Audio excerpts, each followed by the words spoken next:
এরা যে ডাক্তার না, সন্ত্রাসী, প্রমাণ নিয়ে সেনগুপ্ত বাড়িতে আসলো ডাক্তার সান্যাল। হ্যাঁ বন্ধুরা, আমরা এমনটাই দেখতে চলেছি অনুরাগের ছোঁয়া ধারাবাহিকের আগামী পর্বের আপডেটগুলোতে। বিস্তারিত জানতে ভিডিওতে একটি লাইক দিয়ে না টেনে শেষ পর্যন্ত দেখতে থাকুন। দীপা ডাক্তার সান্যালকে বলে আসছিল ইরা কি আসল ডাক্তার না নকল ডাক্তার, তার প্রমাণ খুঁজে বের করতে। আর ডাক্তার সান্যাল দীপার কথা মতো ইরার খোঁজ করতে থাকে।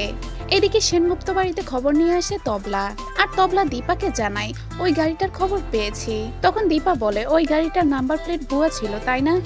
হ্যাঁ, ওই নাম্বার প্লেটটা ভুয়া ছিল, কিন্তু প্রমাণ লোপাটের জন্য ওই গাড়িটা পুড়িয়ে ফেলা হয়েছে। যা শুনে চমকে যায় দীপা।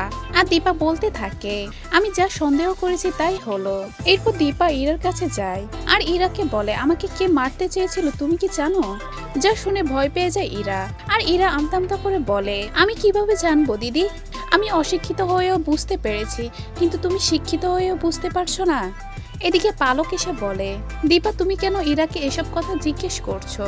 এদিকে দীপা বলে ওঠে ইরা ছাড়া তো এসব প্রশ্নের উত্তর আর কেউ দিতে পারবে না। যা শুনে চমকে যায় ইরা। আর ইরা যখন অসুস্থর ভান ধরে তখন পালক বলে ওর শরীরটা খারাপ করছে, আমি ওকে উপরে নিয়ে যাচ্ছি। তখন দীপা বলে না দিদি, ওর শরীর খারাপ করছে না, ওর যদি শরীর খারাপ হতো তাহলে ওর মনটাও খারাপ হতো। এরপর দীপা ইরা থেকে জানতে চায় যে গুন্ডাগুলো তাকে কিডন্যাপ করে আটকিয়ে রেখেছিল সেই গুন্ডাগুলোকে কি সে দেখেছে। তখন ইরা বলে না, আমি সেই গুন্ডাগুলোকে দেখিনি। এরপর ইরা দীপার কাছে ফেসে গিয়ে বলে আমি ওদেরকে দেখলে চিনবো। যা শুনে চমকে যায় দীপা।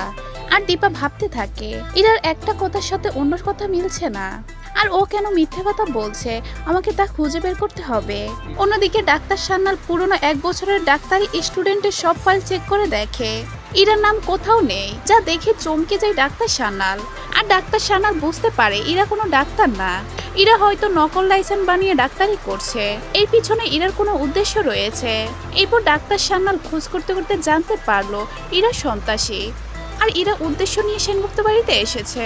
এরপর ডাক্তার সান্যাল পুলিশ নিয়ে সেনগুপ্ত বাড়িতে যায় আর সকলের সামনে ইরার পর্দাফাঁস করে ডাক্তার সান্যাল। আর ইরার চক্রান্তের কথা পুলিশকে জানিয়ে ইরাকে পুলিশের হাতে তুলে দেয় ডাক্তার সান্যাল।